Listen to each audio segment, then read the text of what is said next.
Everybody doing well today? If you didn't get the word, it was Jersey Day or favorite shirt day or the favorite team name, support your team name. Everybody, and I'm not going to call you out, but I am going to call you out. Stand up and show us your jersey if you got a jersey or a team name on. Let's see who we got here represented. Got a little bit of that. Yeah, here we go. All right, the best. All right. You guys have a seat. That's good. We got to do a better job of notifying everybody else. Now, I am wearing, you're not familiar with this shade of red. I don't think you are.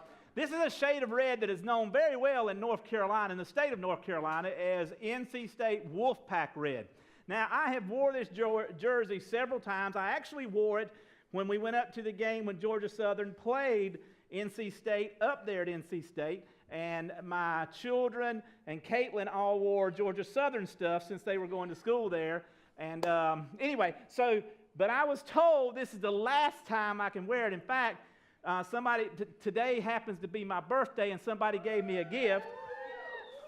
And they wanted to make sure that I knew it's time to start wearing the Georgia Southern colors or the Georgia colors. Now, Mr. Thomas, Miss Betty gave me both of those, but I think they're sort of leaning toward Georgia, the Bulldogs, if they gave me pants to go with them too. So, but I'm not opposed to wearing any others, stuff like that. Anyway, so thank you for all those that are today to be a part of that. We're just doing something, just sort of have some fun and everything. So glad you did that. Are you feeling good today? Everybody feeling good? Oh, you got to be more excited than that. Are you feeling good? All right, well, today we're going to talk about a couple of things, but I want to tell you about where we've been, so you know where we've been, and that way you can know where everybody else is, sort of catch up with where we are, and then we'll go to where we're going to be. So we're going to start with where we were, then we'll come to where we are, and then where we're going. Okay, that's what I'm going to start out with. Over the last several weeks, we've been talking about the various ways that God presents himself to us through fire. Now, we're using the image of fire because many times in the Bible, God is associated with fire. In fact, the Holy Spirit is associated with tongues of fire. And in a couple weeks, we'll be celebrating Pentecost. That's May 15th. I think it's 3 more Sundays after this one. So it's May 15th. Mother's Day is May 8th. Write that down. If you didn't everybody got pens, write that down. Mother's Day is May 8th. And that also means text me to remind me Mother's Day is May 8th. And then May 15th is Pentecost. Now on that day, Mr. Thomas, it's a red out day. So on that day, we're all wearing red. Wear something red. You can wear hats red, shirts red, earrings red, eyeliner red. I don't know what else you want to wear red. Todd, you don't have to wear eyeliner that day, but whatever you want to wear, red, wear that day. We're going to do that. Now, I will wear a red Georgia shirt that day, okay? Is that okay? I wear that. I might wear something else. Anyway, because we do red on Pentecost because that's about the Holy Spirit and the tongues of fire coming down and the birth of the church. So that's in several. Talk about the fire of Pentecost then. But today, or let me talk about 2 weeks ago. A couple weeks ago, we had talked about how God changes our direction through fire. How many of you have ever been burned before? It got your attention, didn't it? Right? If you've been burned before, you might have had all kinds of things on your mind, but once you got burned, it changed your mind, probably changed your direction. You went to go get some aloe or get some cold water on it or do something different. We talked about a couple of weeks ago how God can redirect us even when we're at the furthest end of our wilderness, even though we're at the furthest place of desolation, isolation, and in bad places. We used the story of Moses in the early part of his life, or the middle part of his life, after he had been raised by Pharaoh in the Egyptian ways. Even though he was Jewish, he happened to kill a guy, so he had a past with him. He had some anger issues. Moses had some anger issues. Took his anger out on somebody because they were doing something, and what they were doing was not right. But Moses took it into his own hands, killed the guy, and had to flee Pharaoh. So as he fled and he went to the wilderness, he ends up having such a low job. He is a sheep herder, which is, by the way, I listen to the Bible when I'm driving long distance, and I was listening the other day, and I didn't know that sheep herding was detestable to Egyptians. I didn't know that. When Abraham came into Egypt, they told him, tell him that you're sheep herders, and they won't make you stay in the city, and that's how they got into the land of Goshen. But that's a sidebar. So here's where I'm going to come to. So Moses was way out at the furthest end of the wilderness, didn't even have enough money to have his own sheep. He had his father-in-law's sheep, and he's taking care of them, and God comes to him in a burning bush that's not consumed by the fire. And God speaks to Moses. It becomes a holy place, if you will, and God redirected Moses' life right there in that spot, even when he's at the furthest part. And so we all took courage in this room because we knew no matter how far we've gotten away from God, no matter how far we've gotten away from who we used to be or who we're called to be, God hasn't forgotten us.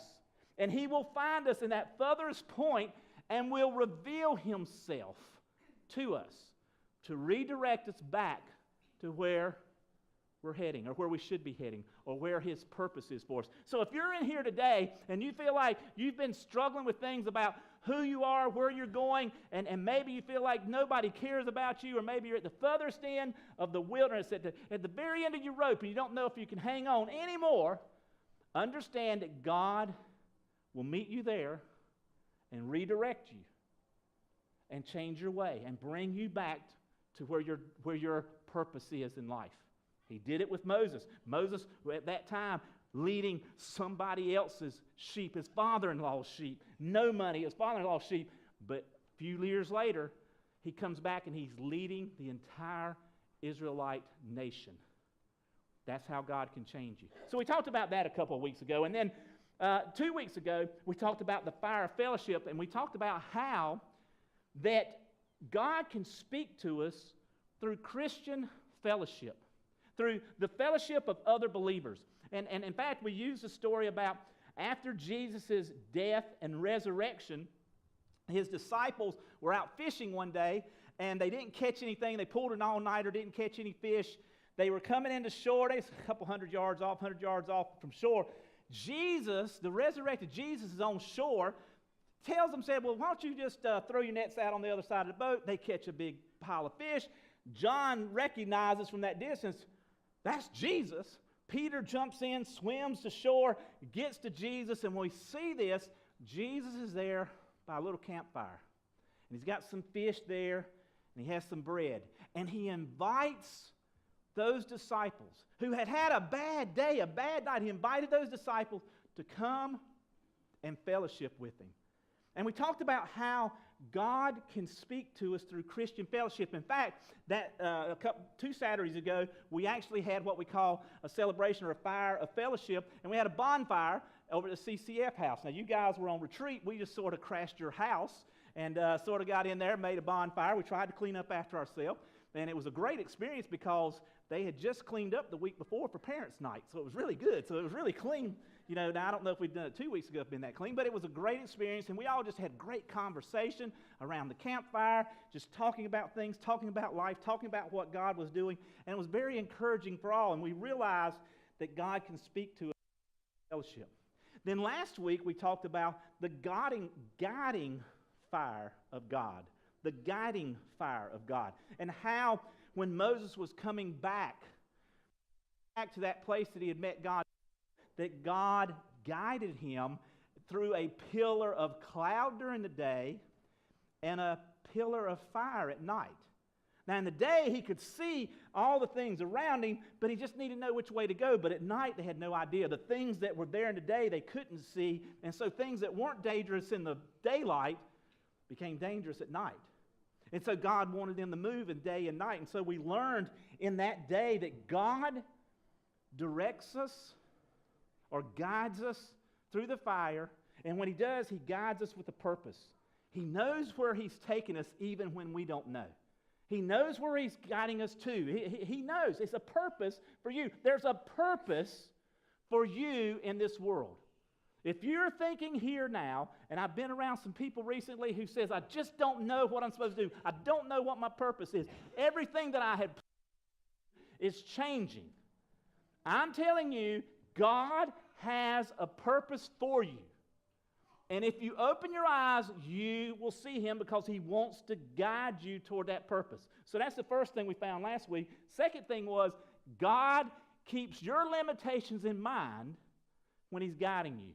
He knows how fast you can move. He knows how you feel. He knows your aches and your pains. He knows your past. He knows your present. But more importantly, He knows when you live in that purpose what difference that you can make in this world. So God guides with a purpose. He guides with our limitations in mind. And He always guides us, if we allow Him, He always guides us from the front of our lives. He always, the fire went before them. The pillar of fire went before them. It's not from the back. God is not one of those gods that's going to push you to get you to do something. God's going to be in front of you, coaxing you, begging you, calling you. He's not going to be from the back going, oh, you get in there and go in there first. You know what I'm talking about by that. That type of person, you know that? I know that type of person. It's that one when you hear that creepy sound in a dark room next door. And somebody says, you go and you check it out. I'll be right here behind you.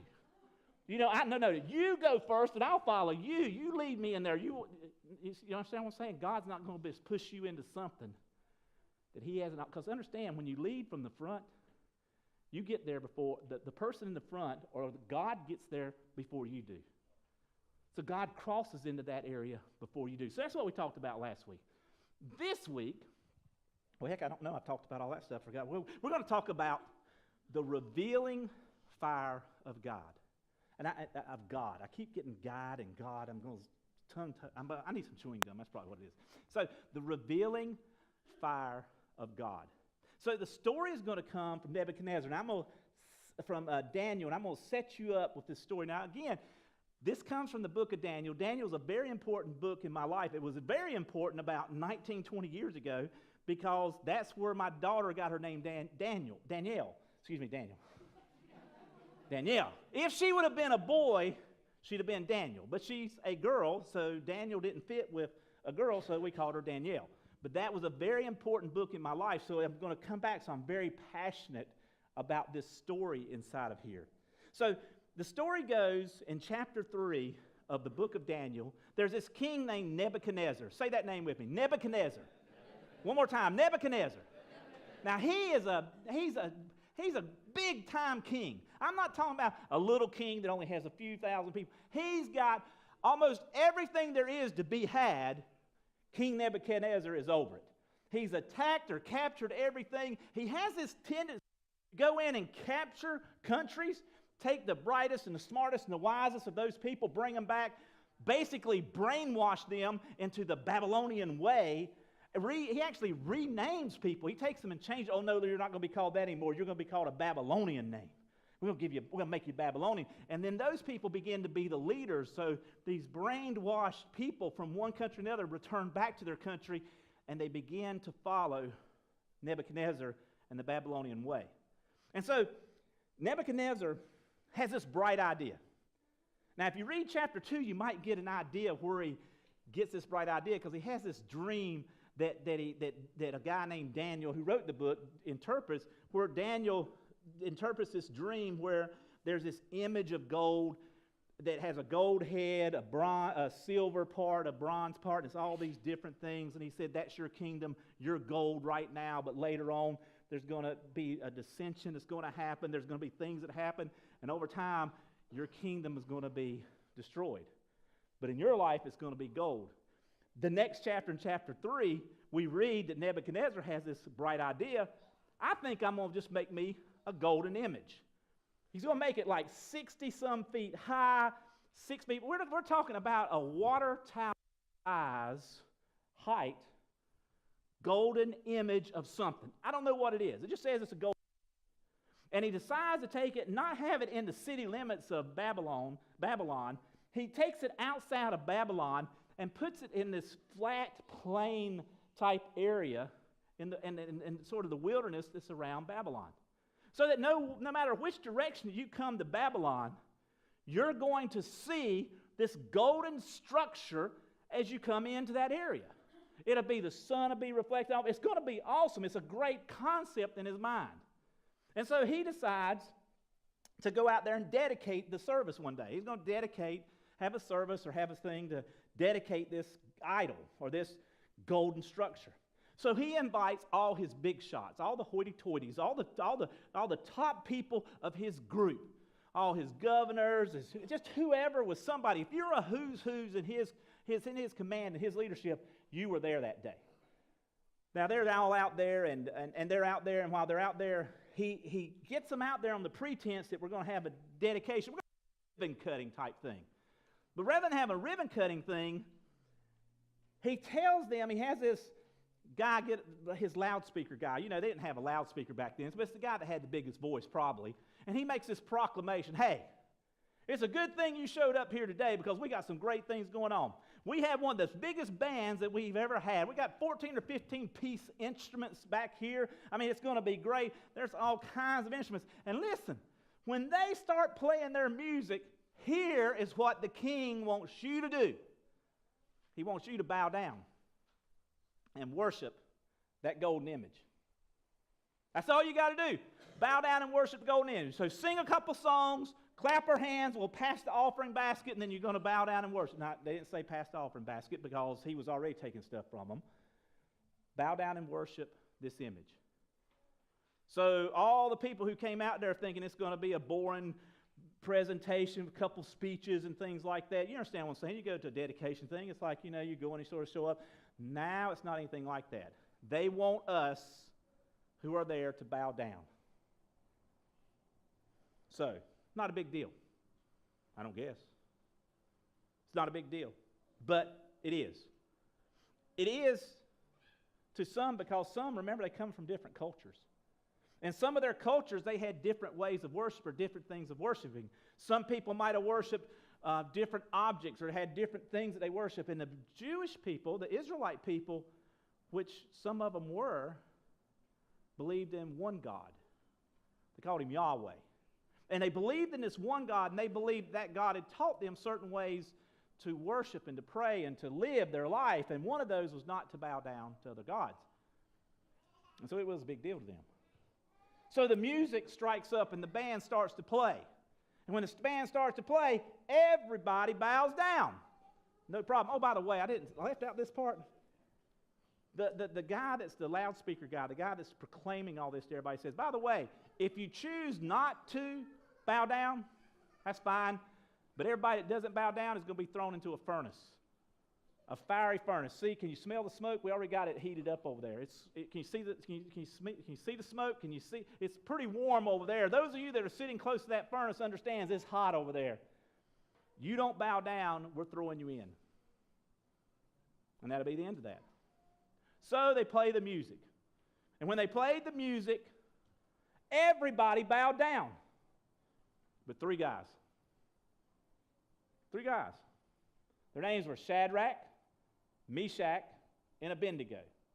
I'm going to say that again because those are just neat names. They just sort of flow off your tongue. Now, Shadrach, Meshach, and Abednego. You want to try that? Would you like to try that name? Y'all try that name with me. Shadrach, Meshach, and Abednego. That's a minute. Some of you are thinking right now, boy, if I have a child, I'm not going to name him Daniel or Danielle. Abednego. That's it. You know, Abednego. I don't know what his nickname be, but Abednego. That's just like, you know, you see it on his jersey, Abednego. That's better than Meshach. I mean, you know, there's already been Shack and Shack Attack and all that. So anyway, these three guys don't bow down. Now, I don't know how they, I just want to practice a demonstration. Everybody please stand up that's in the room right now. Yes, sir. Yes, sir. Sydney W., Kristen, and Sydney P. Please sit down. Do y'all notice them sitting down? Can y'all tell from over here they're sitting down? Can you see them sitting down over here? Can you see? Move your heads around if you have to. It takes a little bit. All right, now, everybody sit down. You three stand up. Now can you tell now you can tell they're doing something different? Everybody, you can have a seat. Everybody in the plain of Dura that was there. All the leaders were down except for 3. And you can't hide that.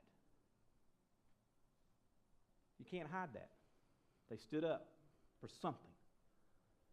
So the king finds out about this. He calls the 3 of them over there and said, hey, you guys, let's talk about this.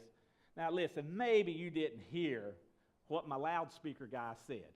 Maybe you didn't hear him make an explanation that you needed to bow down when the band played, and it did start a minute ago, but we'll start it back just for you guys to give you another chance. But let me ask you this. If you didn't hear that, and that's why you didn't bow down, then that's all well and good. That was Batman calling, by the way. So that was actually football coach from NC State saying to Thomas, don't you dare put that jersey on him next week. So he said, well and good. But he said, understand this. If you don't bow down, I will throw you in that furnace. Now, he didn't have to break it down that way to them, but understand these 3 guys were some of the top people that he had leading his country at that time. Even though they were captives. They were important, or they wouldn't have been there. So after he talks with them, he tells them this, and he says, matter of fact, let me just read this. He says, but in verse 15, it says this, but if you do not worship, you will be thrown immediately into a blazing furnace. And then he said, then what God will be able to rescue you from my hand? Now, I don't know if you catch what he's saying, but he's like, I'm the man. There's nothing more powerful than me. I am King Nebuchadnezzar. I do have the power, and I will exhort that power, or use that power to put you in your place, because there is no God that can stop me from doing this to you if you don't bow down. Now, I don't know if you've ever been in situations in your life where somebody's threatened you like that. I have. Not with throwing me in a furnace before, but I've been threatened with my job. I've been threatened to say, not in the Methodist church. Now, I'm not saying this because I had a previous life in the Texas, but I've been threatened before. If you don't, let me use the phrase, fudge the numbers to make this government contract look right, we will terminate you. You will no longer have a job here. If you don't do this with your employees, even though it's not in their best interest, if you don't do this, we will demote you. I mean, I'm talking my livelihood. I'm talking I had 3 kids at that time. They were little. I've experienced this type of pressure. Maybe you've experienced this type of pressure from maybe somebody you work with.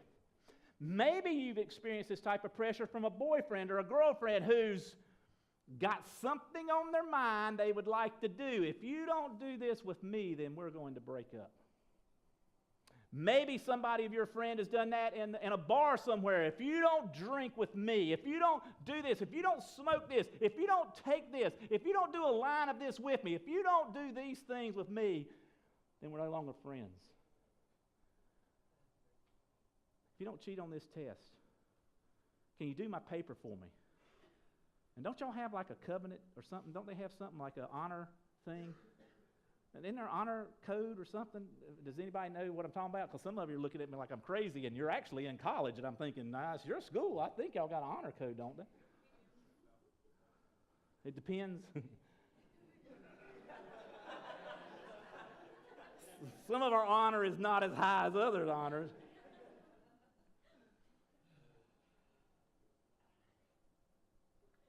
It's hard to be in that position.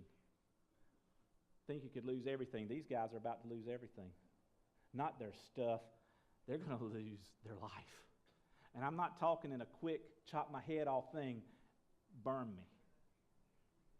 I don't know about you, but burning alive is not like being put in a microwave and it's instantaneous. And I know that it affects all of the senses. Every nerve on your body will feel it. Shadrach and Abednego make a reply to the king. As unison. I don't know if one speaks. I bet you Abednego, he's the spokesman for him. But he may not be. It may have been Shadrach, may have been Meshach. I'm not sure. But they all together let the king know. They say this in verse 16, 18. They say, Shadrach, Meshach, and Abednego replied to the king, King Nebuchadnezzar, we do not need to defend ourselves before you on this matter. If we are thrown into the blazing furnace, the God we serve is able to deliver us from it. So he's able. We don't know if he will, but he's able. He's able to deliver us from it, and he will deliver us from your majesty's hand. But even if he does not, we want you to know, your majesty, that we will not serve your gods or worship the image of gold that you have set up. Now, again, remember I told you this was an important thing. There's these things in the Bible that the Jewish people at that time knew really well, because there wasn't the whole Bible. They didn't have that much to know at that point. But there was these things called the Ten Commandments. And the top one, number one on the list was this. You can read it in Exodus 20. God says, I am the Lord your God who brought you out of Egypt in the land of slavery. In other words, God's saying, I'm the one that got you out of that mess that you were in before. Understand this. This is all I'm looking for. You shall have no other God before me. You shall not make for yourself an image in the form of anything in heaven above or on earth below or in the waters below that. In other words, you don't worship anything but me. That's all I'm asking. You don't bow down. You don't make the image. You don't do any of that. You are my people. I've saved you. I've been with you. I've gotten you out of stuff. Don't bow down. In fact, this is such an important thing that thousands of years later, Jesus asked from the top religious leaders of his time, what is the most important rule in the Bible? What's the most important law? And Jesus says, oh, that's simple. Love the Lord your God with all your heart, soul, and mind. And the second one is like it. Love your neighbor as yourself. He says because all of the laws and all of the prophets, all of the rest of the Bible is based on this one thing, on these two things right here. Love the Lord your God with all your heart, soul, and mind. Means don't bow down. So when they tell Nebuchadnezzar this, he gets ticked off. You ever seen somebody ticked off? I mean, I'm talking about ticked off, lose your mind, pull his earrings off, he's coming out, he's going to whoop somebody's tail. You understand what I'm saying? He's getting serious. It's going to be hair pulling and everything else. He's furious. He's furious. And so what he does is he tells his furnace guy, the fireman, the fireplace guy, he says, stoke it up 7 times hotter than it is. 7 times hotter. I don't know how hot it is, but it's hot. 7 times hotter. I mean, if you could feel the heat from here, and the fire's over there, 7 times further away, you can feel the fire. It ain't like you don't know what's about to happen. He gets his strongest soldiers to bind them up. Doesn't even give them time to take off their hats. It says they got their pants on, they got their trousers, their turbans. By the way, they're wearing turbans, which I said in the earlier service today, the turbans means they looked Babylonian. They looked like everybody else around them, but there was something different inside of them that wouldn't let them bow down. See, here's the thing I'm finding out in our culture. Sometimes in our efforts to look like everybody else and to be like everybody else, we sometimes bow down to things we shouldn't bow down to. You can look like the world in some cases. You can dress like them, everything else. But you need to be very cautious of what you're bowing down to in this world, because you're going to be held accountable for it. So anyway, so they throw them in. The fire was so hot that the guys that tied them up and threw them in, the biggest, strongest, whatever, soldiers, they died so hot. King Nebuchadnezzar, looking down, and I don't know what it looks like. It's got to be big enough that they can throw 3 guys in. You understand? You ever thrown a log on a fire that's bigger than the fire? That don't make no sense. You know what I'm saying? I mean, it sort of hangs outside. This isn't what this is. They threw them in. There's fire everywhere. There's room in there for them. 3 of them. That's a big fire. Nebuchadnezzar stand up there looking there, and he looks over his visors, and it says in verse 24, it says, he leaps up in amazement and asks his visors, he said, weren't there 3 men that we tied up and threw into the fire? Duh, it just happened. I mean, what do you mean there's 3? Well, why? Because something struck him as amazing. He says, they replied, certainly, Your Majesty. He said, look, I see 4 men walking around in the fire, unbound and unharmed. And the 4th looks like a son.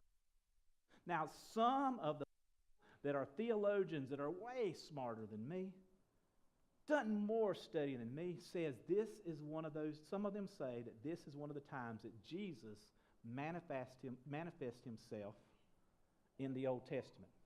Now, he was born of the Virgin Mary. He was a human at that point. But this time, this is one of those times when Jesus was with the people. God was with somebody in their time of need, in the fire, even before Jesus was born as a human.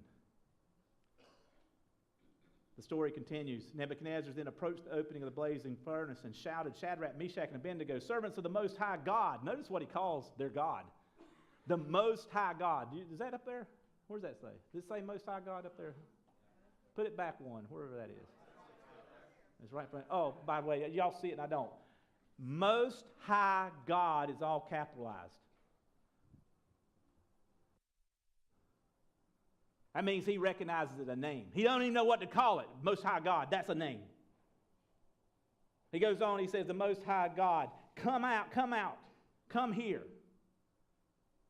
So Shadrach, Meshach, and Abednego came out of the fire, and the satraps, the prefects, and the governors, and the royal advisors, and crowded it. All the big shots, all the hoity-toities, all the people saw this, and they looked at them. They saw the fire had not harmed their bodies, nor was the hair of their heads singed. Now, get out. Listen, I've got close enough to a fire, I've singed the hair on my legs.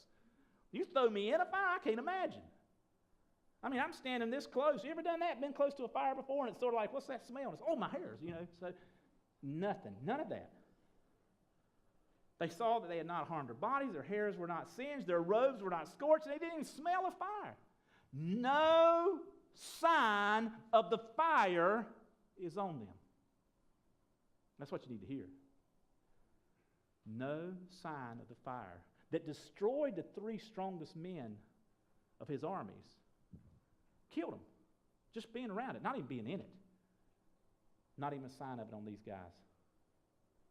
Then Nebuchadnezzar said, praise be to the God of Shadrach, Meshach, and Abednego, who has sent his angels and rescued his servants. They trusted in him and defied the king's command and were willing to give up their lives rather than serve or worship any god except their own. He makes this decree. Therefore, I decree that people of any nation or language who say anything against the God of Shadrach, Meshach, and Abednego be cut into pieces, and their houses be turned into piles of rubble. For no God, what does that say? Say that with me. Can save this way. Is that up there? No other God. For no other God can save in this way. Say that with me. For no other God can save in this way. It doesn't matter if you make them out of gold. They can't save like this. Doesn't matter if you put it out on the plain of if it's the biggest, most wonderful thing that everybody can see, no other God can save this way. Now, what does this got to do with us today? How did God reveal himself in the fire? Here's your first fill in the blank.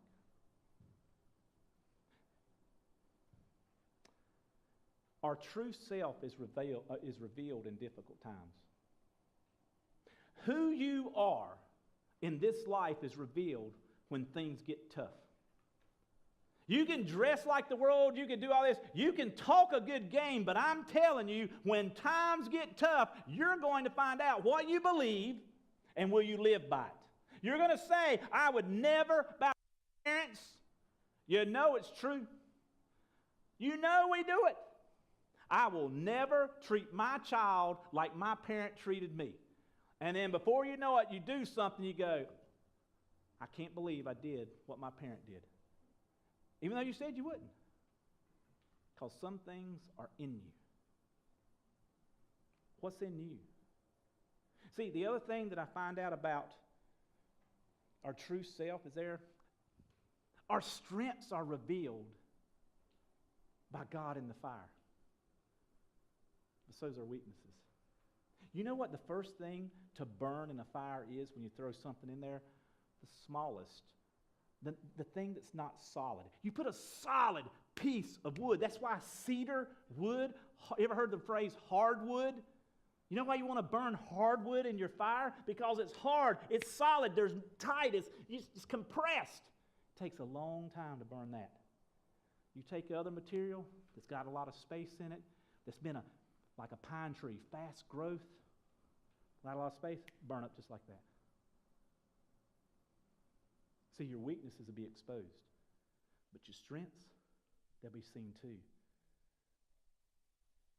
So our true self is revealed. God reveals who we are in the fire.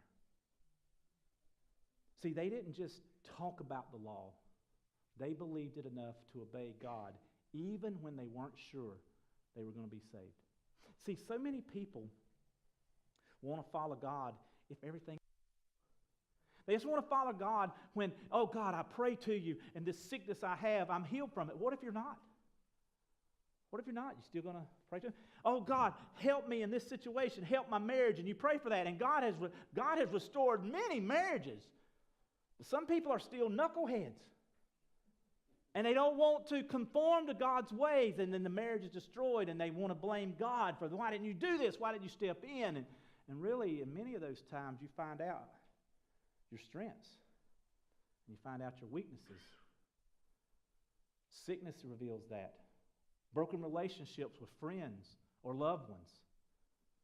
Addictions reveal that. You find out where your strengths are, and you find out what you can and you can't do.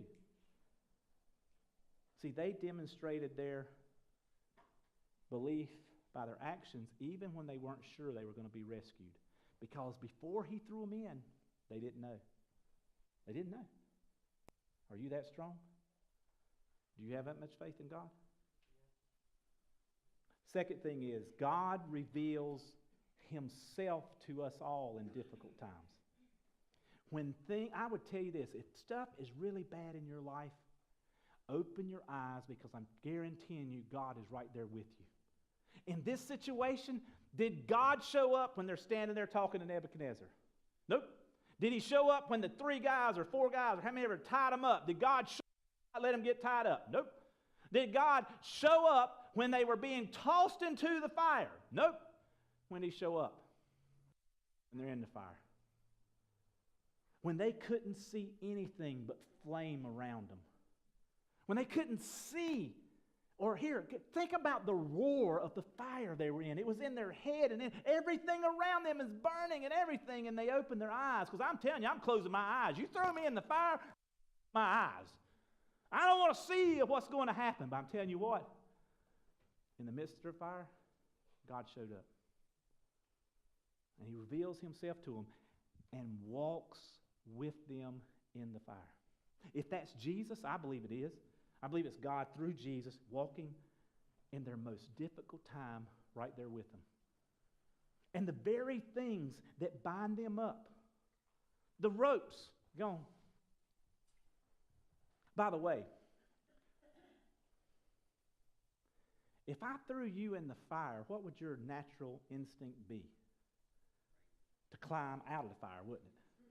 I mean, really, right? You know, ow! You know, is that not natural? Yeah. Right? They're in the fire, and what are they doing? Walking around for that 4th guy. They're not climbing out of the walls. They're not climbing out of the side. They're not. I'm sitting there thinking, what are they talking about? I mean, what? I'm like, man, I've never been in here before. This is pretty. I mean, I'm telling you, that's why a person like me with ADD, that conversation with God would be crazy. I'm telling you. I mean, look at that. This is wild. Can we do this? I pull out something with this burn. You know, I'd be trying every different thing. You know, I mean, let's spit and see if it'll dry, or let's, see what happens. You know, I mean, it's crazy. But they're walking around with God, right in the midst. See, in the center of our difficulties, Jesus is right there with you, right in the center of them. Basically, he's there when you need him most. So if you're a person here and you're having struggles with some issue in your life, and you're struggling, and God is starting to reveal those things to you, he's guided you to this place, he's starting to reveal himself, don't think you're alone. He's right there with you. And let me tell you, I think I put this down here.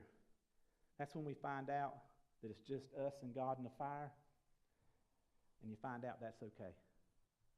There don't have to be anybody else. If it's you and God in the middle of that fire, it's all right. That's enough. It makes all the difference in the world. But without God in that fire with you, that's hell. That's just what it is. And for some of you, you're walking through hell right now because you won't let God be a part of that part of your life. You won't give it up to Him. Last thing. God's strength and power are revealed in this whole story began because of King Nebuchadnezzar's attitude of, I'm going to show how powerful I am. Remember what he said? Then what God will save you from my hand? I built this idol. This is power. Look at me. Got you out. The reason you're out here is because I'm your boss. What God will save you from my hand? The very thing that he set up to elevate himself, God flips. Because when they came out of the fire, guess who saw them? All the hoity-toities, all the big shots, and they don't smell. They don't have any hairs on. I'm telling you, they got a story when they go back. When they go back home, you think they're telling people that story? You will not believe. Well, by the way, they have to tell the story. Because the second part of that is what happens. King Nebuchadnezzar changes so much, he says, if anybody says anything about the Most High God, I'm going to cut them up into pieces. I ain't burning you, because that didn't work this time. But I'm going to cut you up, and I'm going to destroy your house and your life.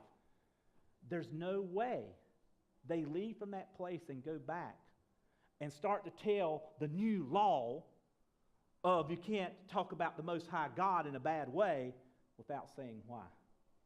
There's no way that you can come in to Babylon any longer with this pillar of gold or whatever this golden image is that was set up to highlight Nebuchadnezzar's power.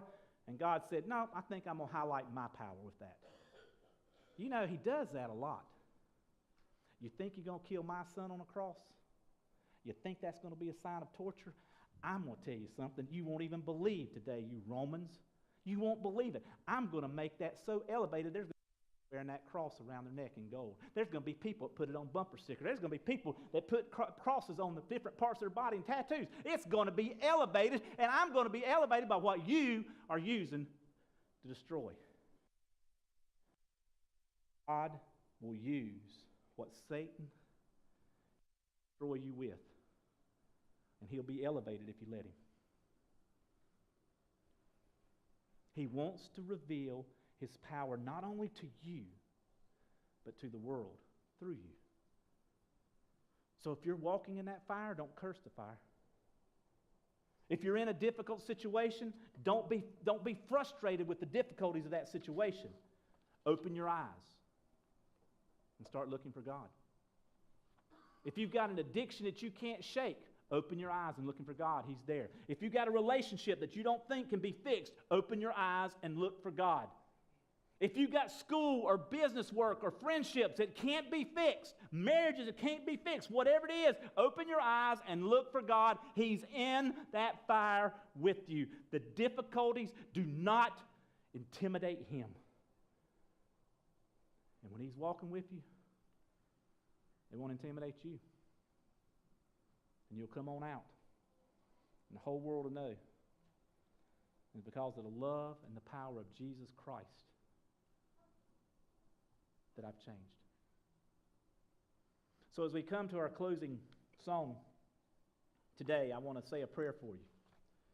And I think they're going to do this as a reflective song. It's a powerful song, powerful song. And we're not looking for you to sing initially, but you can do whatever you want to do. But we want you to reflect on the words of this song. Because I know that some people in this room think you've got it all together.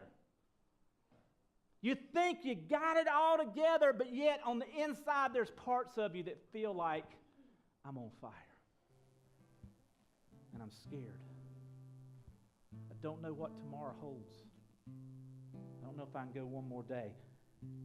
I want you to open your eyes during this song and hear the God of the universe say to you,